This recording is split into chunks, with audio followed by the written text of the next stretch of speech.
Okay, there we go. Everything is nicely set up. And now, ladies and gentlemen, welcome back to Influence of Network, better known as I.O.N, where the purpose of this show is, as the title suggests, networking.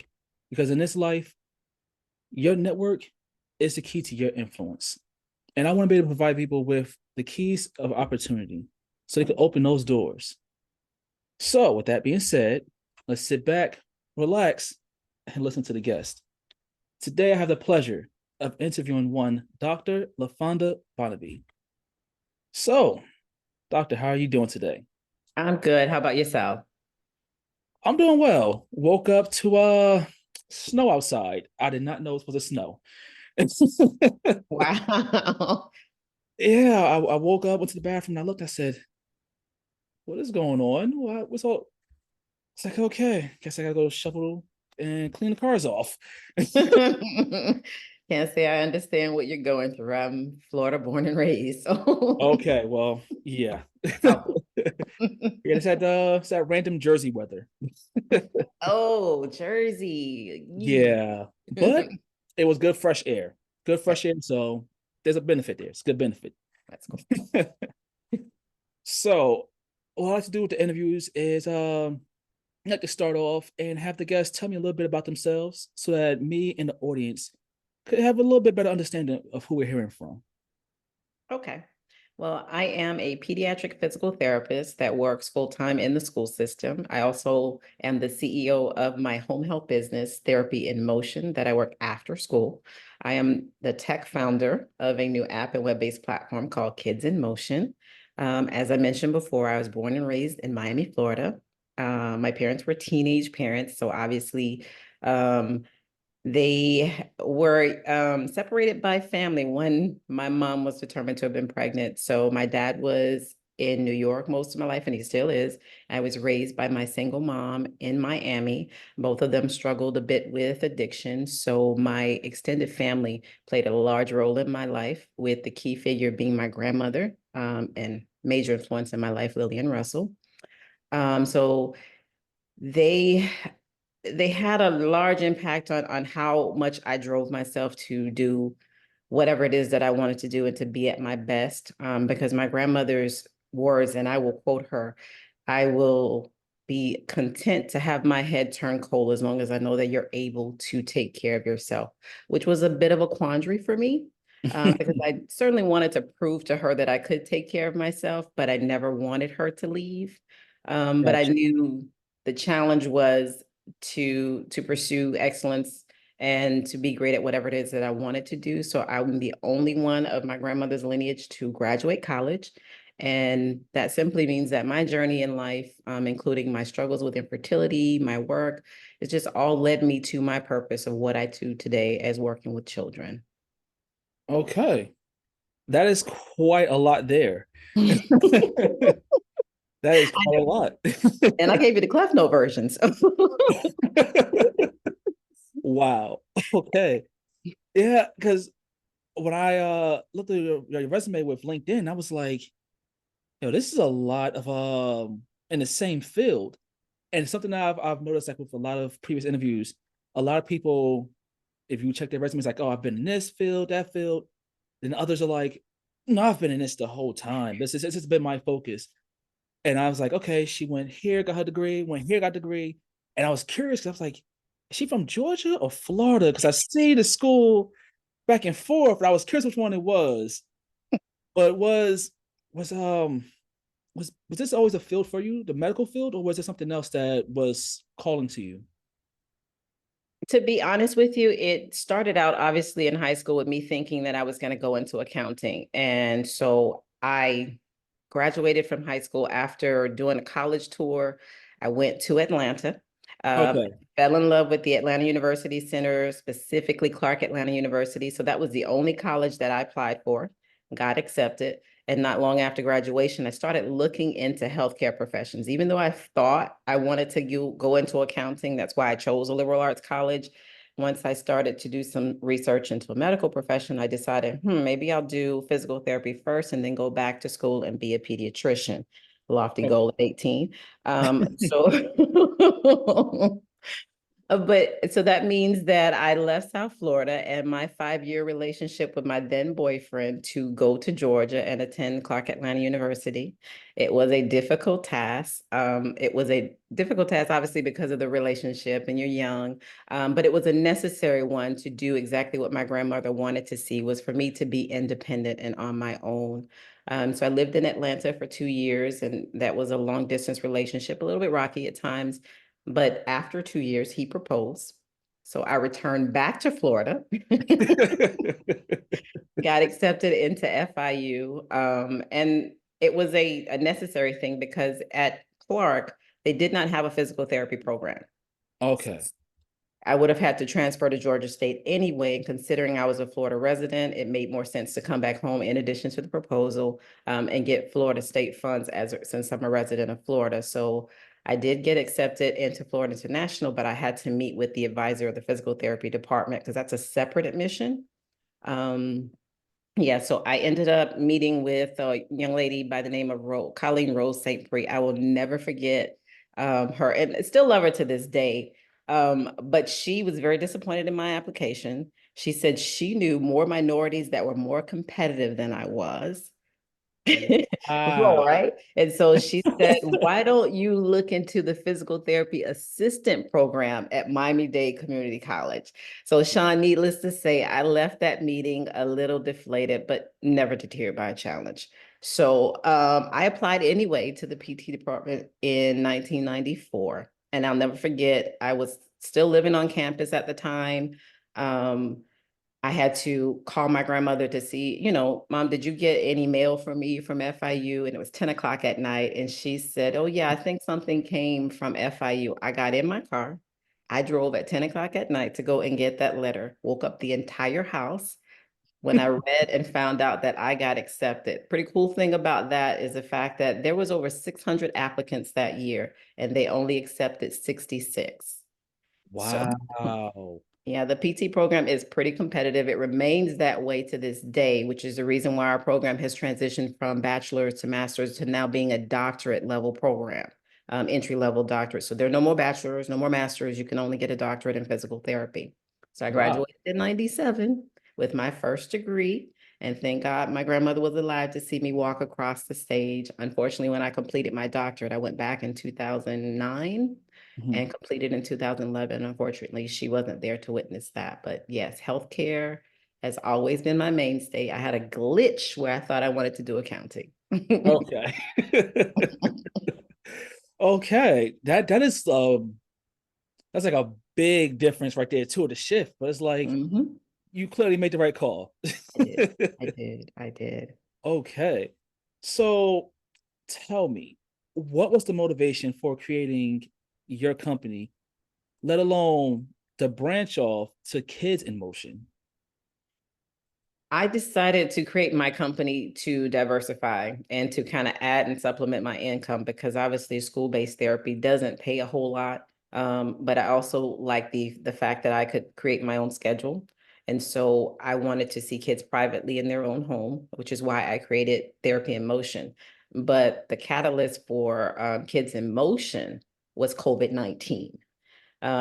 When we went into quarantine and shut down. Before that, I was treating kids during the day, seeing them in the afternoon. And so now we go to COVID and there's no in-person visits. So we're talking about my private parents who were used to seeing me 2 to 3 hours a week, now not seeing me at all. And now they're confined in the house with this child that they don't really know what to do. And their main concern is my child going to regress without your services? And so it went on that we finally were essential and they approved in the state of Florida for physical therapy to be a reimbursable service through telehealth. So we could deliver it virtually through telehealth.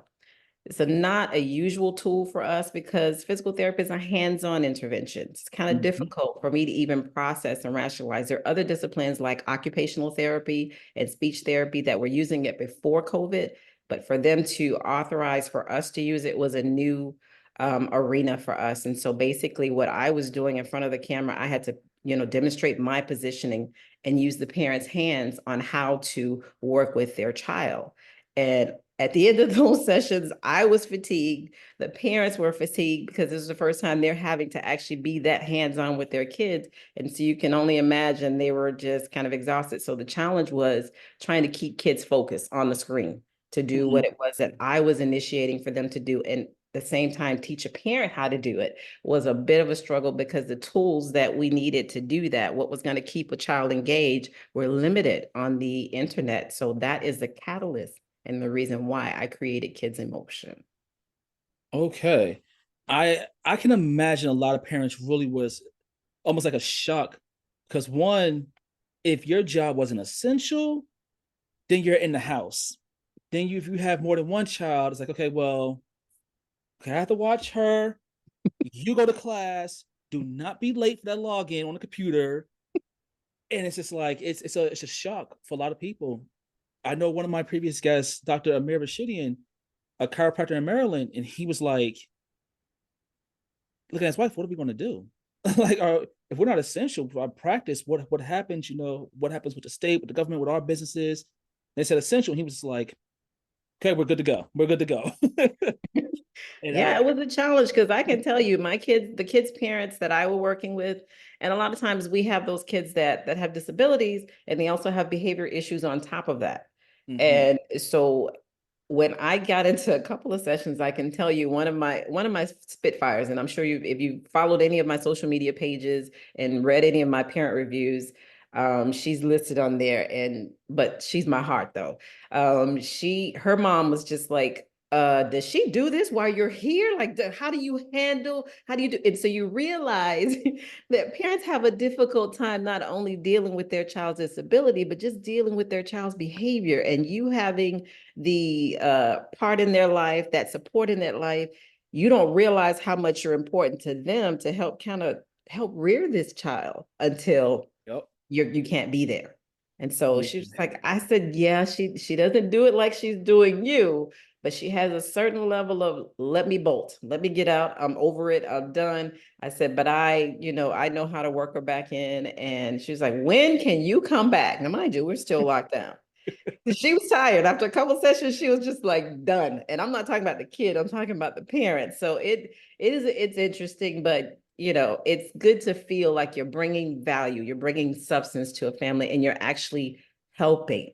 You know what I mean? It's not just a codependency. You're helping them to say, hey, this is how you kind of reel her back in. This is what you need to do. Because before, my parents had to be instructed on, okay, I'm here only 3 hours, so you still need to do this, you still need to do that. But to actually see them trying to figure out how to do it, as opposed to me just telling them, it's a whole nother ball game. I can imagine. Yeah. So I've definitely seen testimonials on a company website, and I was like, these are genuine testimonials. You have people that maybe pay for some testimonials or do that the computer generated stuff for YouTube, like those little commercial ads for hit the skips. Mm-hmm. Like, hey, are you looking to flip a house? Are you looking to make money? This is my people are telling you, and you're like, come on, man, this skip. But when I saw the testimonials on the Kidz-N-Motion site, I was like, oh yeah, these are real parents. You see the child interacting with how the program works and everything, and I'm like, this is real. This is clearly making a difference in their lives. Yeah, because you have to understand my motive and my goal was not just to create something to make money, but to create something that's going to make an impact and change lives. Mm. And what I do is at the core of who I am. I love children, and I love helping children. I think my history with infertility and finding out that the one baby that I was able to kind of bring to at least 5 weeks, they tested had Turner syndrome. And so I had no recollection or collection of any idea of what disabilities would look like.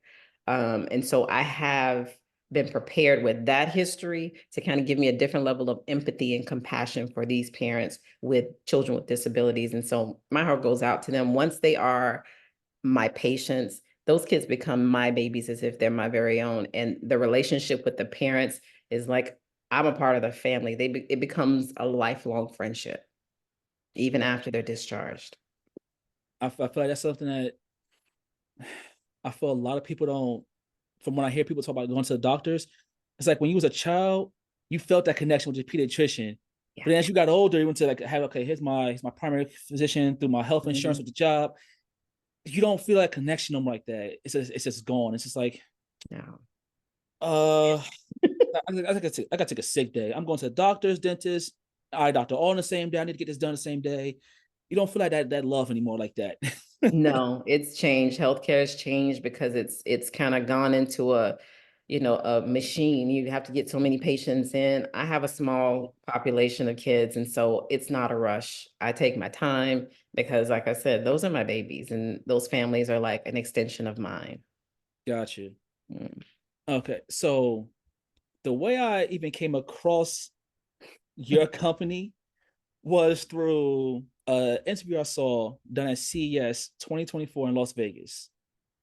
Shout out to the Lab Tech Show. Oh, And yeah. I definitely want to go to CES sometime in the future because one, my wife loves Vegas. Ah, Two, I actually invested in a company that was at a CES called Boxable that's based in oh, Vegas. So I was like, okay, I need to go take a tour of the warehouse. We get to have a good time. And it's potential companies to look into, invest, and interview. Let's do that. definitely, but definitely. but tell me, what was the experience like of being there?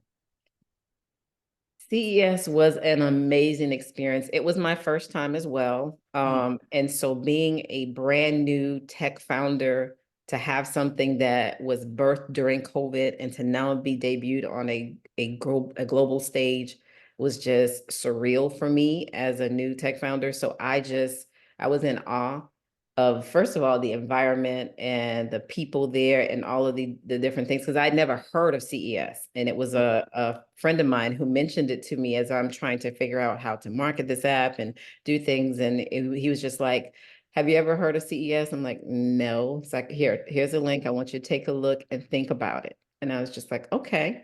So I looked at it, I was like, interesting. He's like, I think you should go. I'm like, all right, I'll go. He was like, then he called back 2 days later. He said, I don't think you should just attend. I think you should be an exhibitor. I was like, excuse me, say what? He was like, you don't think 8 months is enough time for you to be able to kind of present this? I was just like, okay, if you say so, let's go for it. So wheels were turning, wheels were in motion. I got my team together and was happy that I did it because that experience could not be replaced, the value that it added, the connections that I made. It was just a wonderful thing. It was well received because Kidz-N-Motion stood out as the only app geared for kids in the digital health hall. Um, Okay. and it's amazing. You've got to go. You've got to go. Okay. Okay, so with the Kidz-N-Motion, this is it available like on just computer or it could be downloaded through the phone? Like phone as well, like through like the Google Play Store, the Apple Store as well for the setup? Yes. So Okay. Kidz-N-Motion is a physical therapy app. It is a web-based platform. So once you log in, you can sign up on the web and use it on the laptop, or you can also download the mobile app, which is available through Android, which is Google Play, as well as the Apple Store.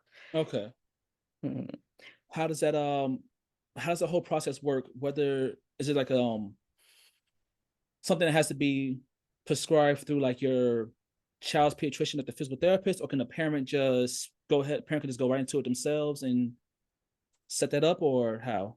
Okay, so there are several ways. It can be something if the kids are already receiving physical therapy services, it can be something that's referred by their therapist for the parents to log on so that they have a direct connection with their therapist. It can also be something that's referred by their physician that they recommended, or if a parent has history with their children, they understand their gross motor needs, they can log on independently themselves. I just recommend that any parent that's starting an exercise program that they do consult a healthcare professional, but there are parents that are well versed in their child's health and maintaining their physical mobility and gross motor skills that they're able to actively, access the videos and do them on their own.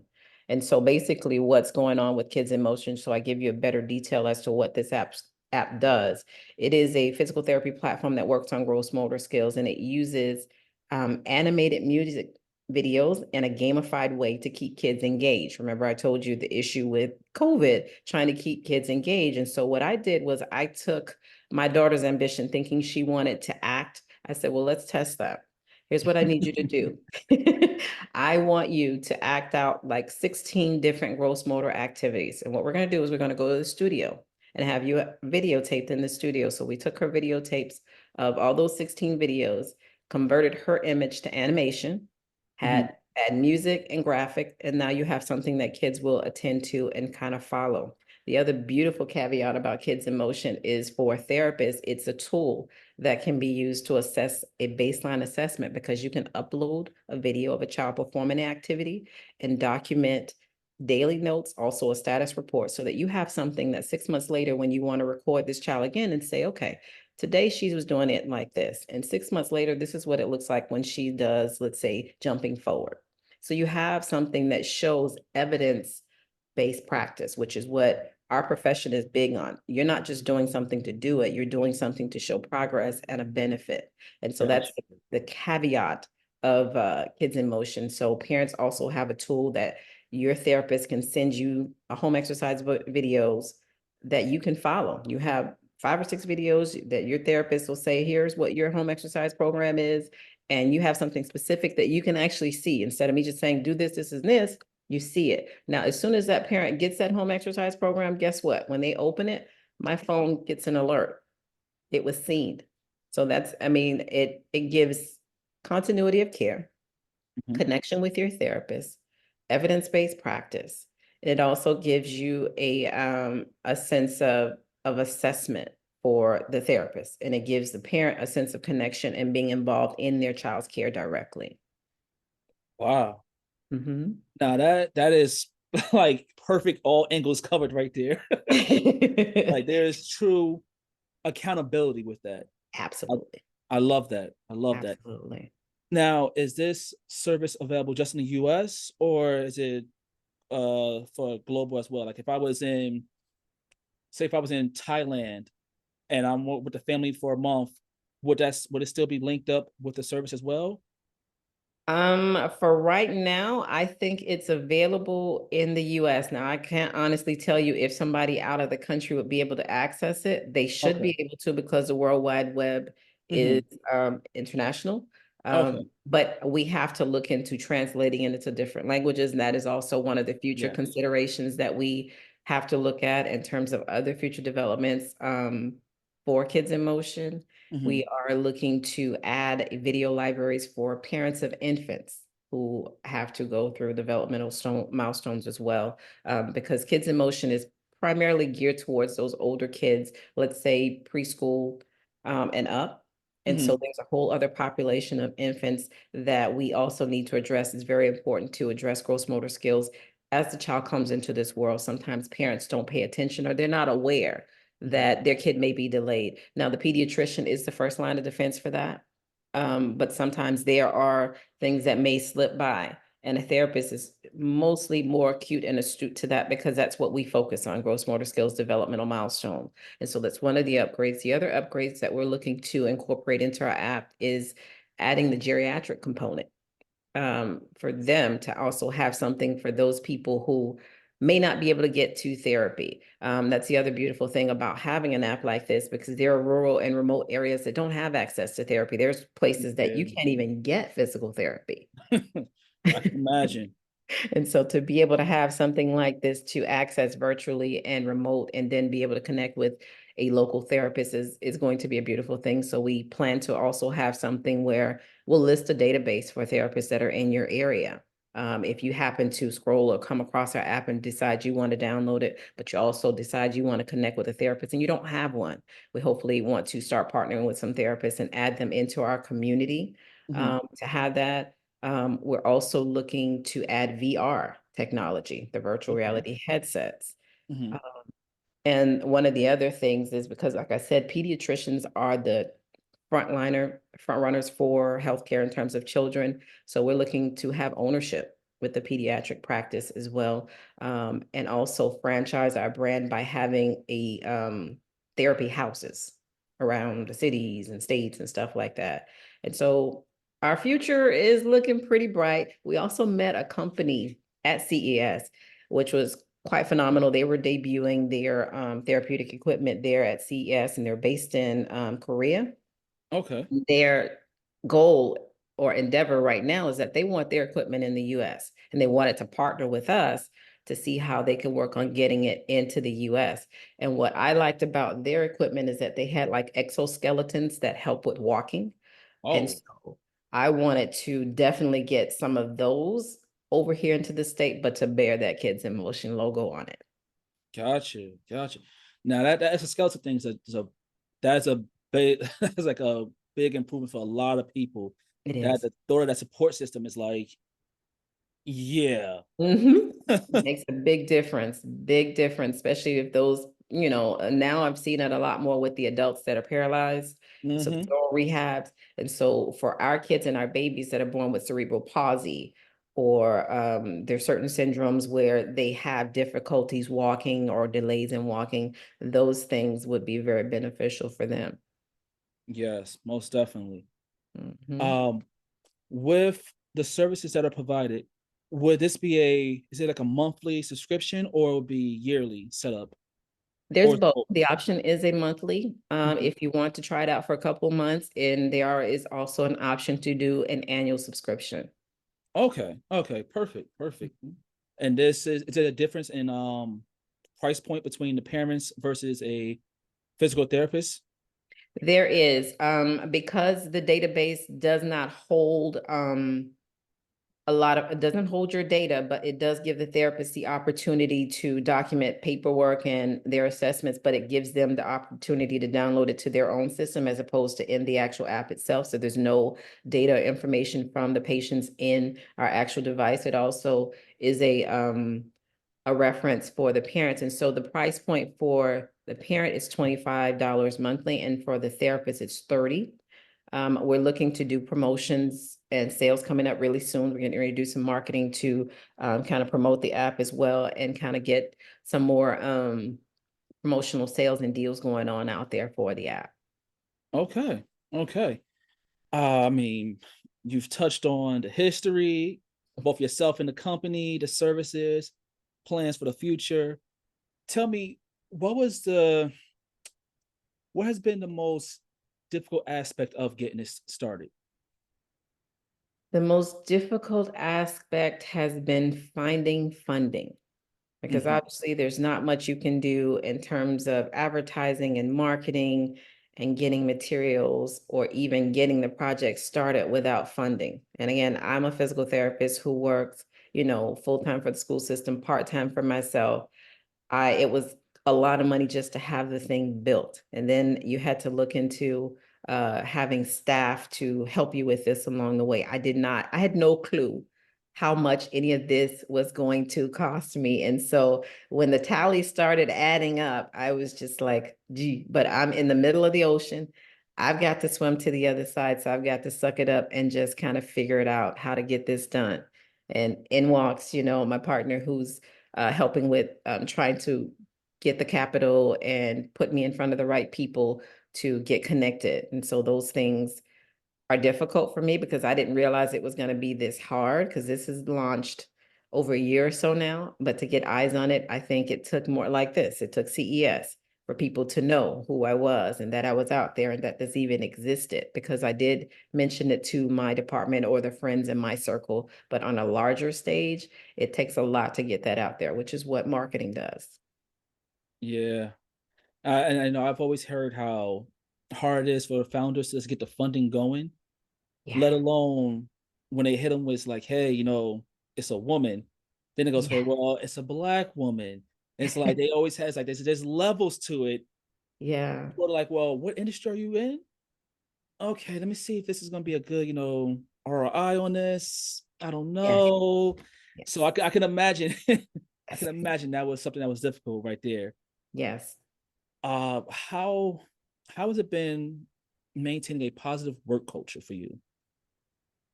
For me, because I internally carry positivity where I go. I don't like to let any negativity seep in. So when I gathered my team, I gathered like-minded individuals that were passionate about the project, who had a direct connection with children and passion for helping children. And so when you have like-minded people with the same type of energy of positivity, it can only cultivate, a positive atmosphere and grow into more positivity.